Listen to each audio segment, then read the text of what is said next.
Assalamualaikum Sobat Analitik. Jumpa lagi dengan saya, Sutoto dari channel JRB dan Analitik. Setelah beberapa hari yang lalu kita membahas tentang perkembangan terkini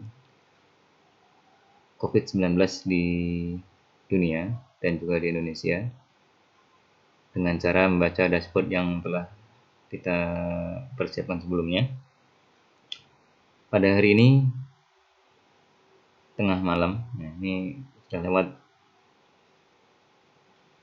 tengah malam dari 13 April 2020 dan sudah memasuki 14 April 2020. Kita akan coba lihat bagaimana perkembangan terkini COVID-19 untuk dunia dan Indonesia. Oke, kita masuk ke kasus global. Secara global, saat ini telah tercatat lebih dari 1,9 juta kasus di seluruh dunia, yang mana per tengah malam ini telah mengalami peningkatan hampir 51.000 kasus per hari ini saja. Ini belum termasuk sebagian negara Eropa dan juga sebagian wilayah di Amerika Serikat. Dari 1,9 juta kasus positif corona ini atau COVID-19 ini, ada sekitar 1,3 juta pasien masih dalam perawatan dan jumlah ini meningkat sekitar 31.000 dari hari sebelumnya. Dengan jumlah pasien yang telah meninggal sebanyak 118.000 kasus dan hari ini terdapat penambahan 14.168 korban meninggal dunia di seluruh dunia. Sementara yang sembuh hari ini hampir 16.000 pasien telah diizinkan pulang kembali ke rumah mereka atau dinyatakan sembuh. Sementara secara case fatality rate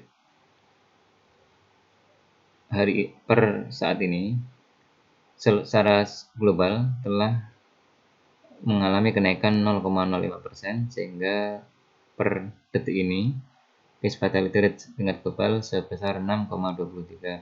Artinya 6% lebih dari penderita COVID-19 meninggal dunia sampai dengan hari ini secara global. Lalu bagaimana dengan tren antara penambahan kasus baru dan juga penambahan meninggal dunia? Ketika kita perhatikan dari dua garis biru dan purple ini, kita bisa lihat bahwa tren atau slope dari kematian baru itu lebih besar daripada penambahan kasus baru. Sekali lagi, tren atau slope, bukan angka kematian dan kasus barunya, karena kasus baru jauh lebih banyak daripada angka kematian, karena tadi angka kematian hanya sekitar 6,23%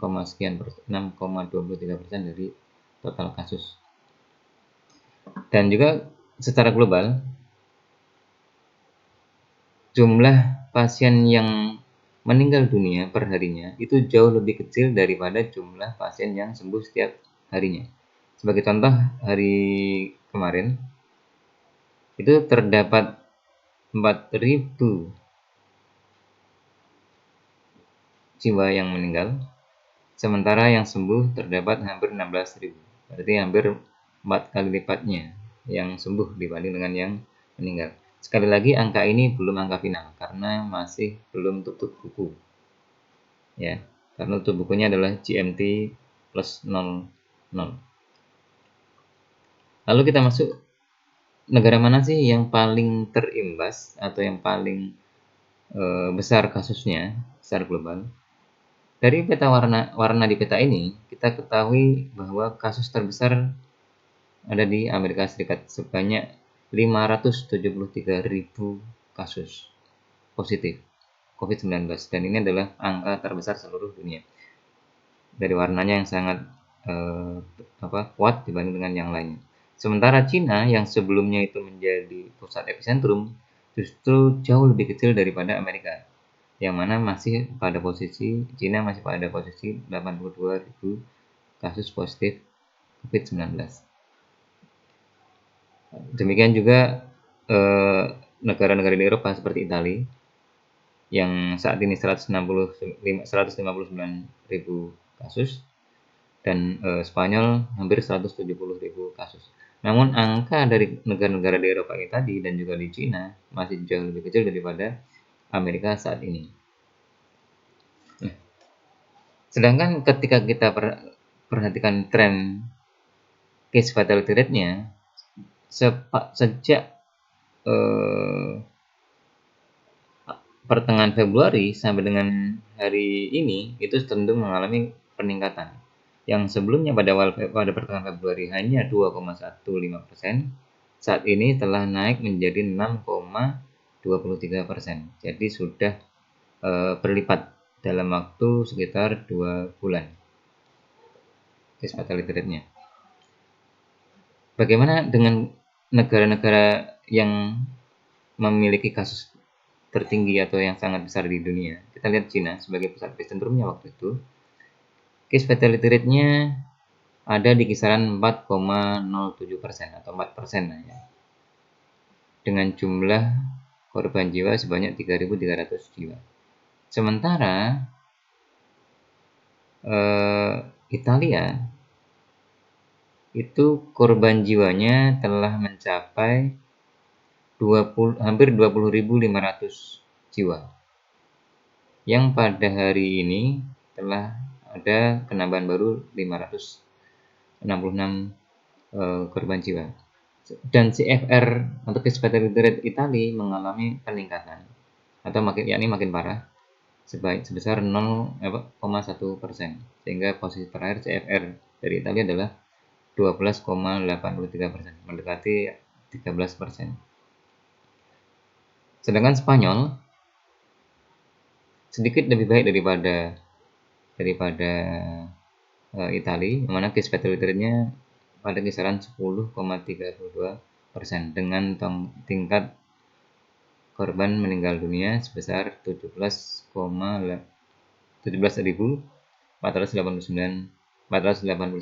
jiwa. Bagaimana dengan Amerika Serikat? Amerika Serikat case fatality rate-nya masih jauh lebih rendah daripada negara-negara Eropa. Namun sudah mendekati case fatality rate-nya Cina. Jadi case fatality rate Amerika sudah masuk ke angka 4% dengan total jumlah korban jiwa sebesar hampir 23.000 jiwa. Per saat ini sudah ada penambahan 845 korban jiwa, dan ini termasuk yang tertinggi penambahan di seluruh dunia. Lalu bagaimana dengan Indonesia?